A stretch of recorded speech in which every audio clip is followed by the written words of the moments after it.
This video will introduce you to some of the designs we have completed.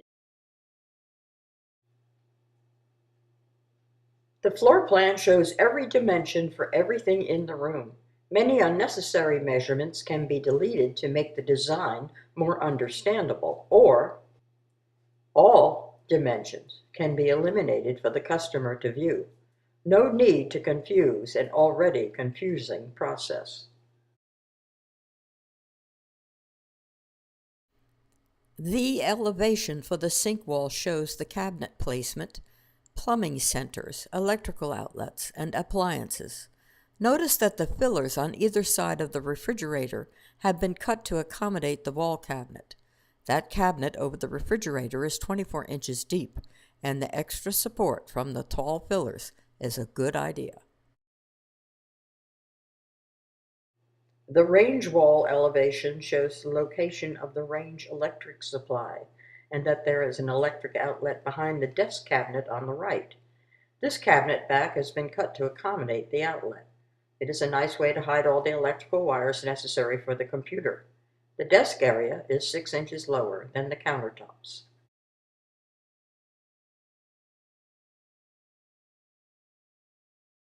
The unit by the patio exit is all made of wall cabinets.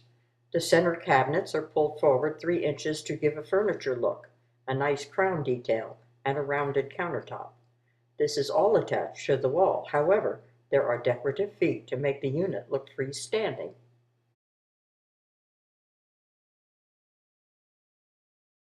The island has a wall cabinet turned to face the patio door.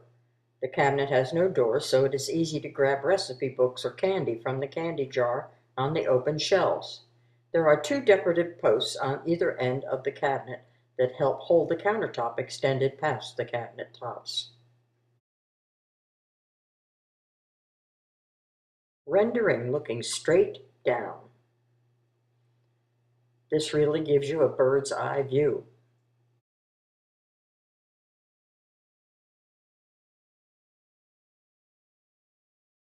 Entering the kitchen from the great room.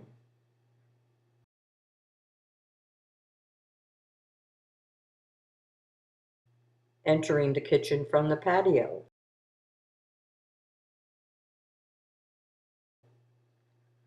Looking over the range.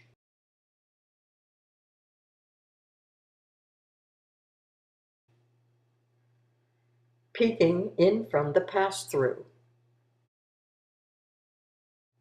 Looking in from the window over the sink. Notice the bowl on the floor. This customer has 2 dogs, and showing something that actually exists in the kitchen connects the customer to the design.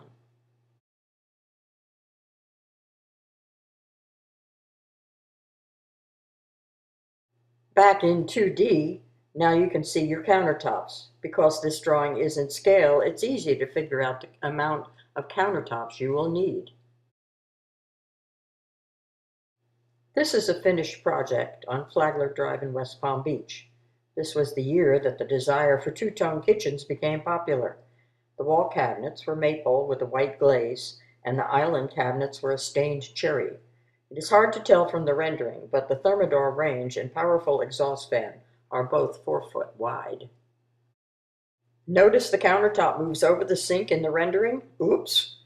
The countertop should have been altered to show a farm sink. We used a lot of decorative fillers to make this kitchen appear to be old in fashion, but brand new in actuality. We did the whole house with floor, wall, and bathroom tile designs, plus cabinets in the laundry room with granite tops and closet design. This 2-story, 4-bedroom house was an immense project. Here's another giant kitchen. This project was designed using a high-end cabinet catalog, but the customer went with a less expensive cabinet company and could not do everything we designed. The beer bottle is another example of using design to connect the customer to the rendering of the room. This customer talked a lot about liking his beer. This is the back of the island showing the hardwood floors. This 2020 design software allows us to change the ceiling, floor, and wall choices in color and texture.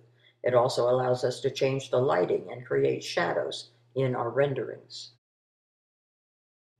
When the tall and wall cabinets are different in height and depth, the crown molding takes on a furniture look, especially when the design doesn't reach the ceiling. When wall cabinets attach to the ceiling by using an extended crown, the cabinets just appear as another wall and diminish the look of the size of the kitchen.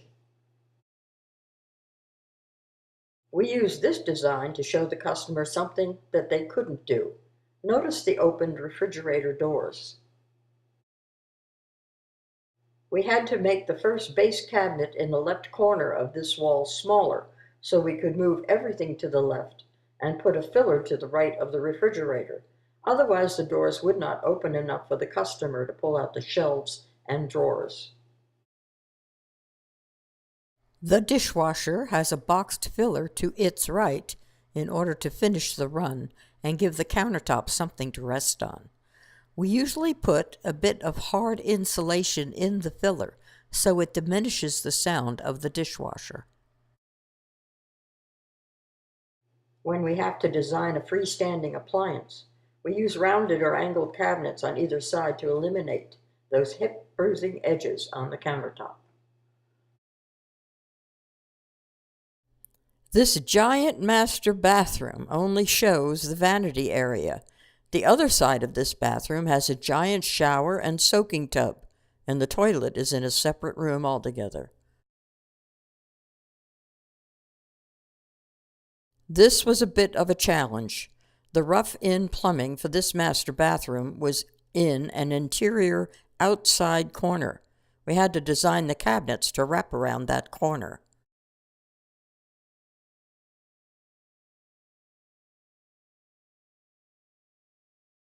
We wanted the wall cabinets of the wet bar to have a slight curve, so we pulled the center cabinet out with some extra wood on the wall and angled both end cabinets to accomplish this look. Entertainment centers are so popular now with the advent of flat-screen TV and incredible media possibilities. By using height and depth with these library cabinets and some decorative fillers, we were able to create this rendering from the draft. The angled cabinets on the end create a beautiful transition for the crown. We didn't want a freestanding look for this unit, as it is so large and needed to appear like it was part of the wall. Now you have an idea of what we can do with our 2020 three-dimensional software.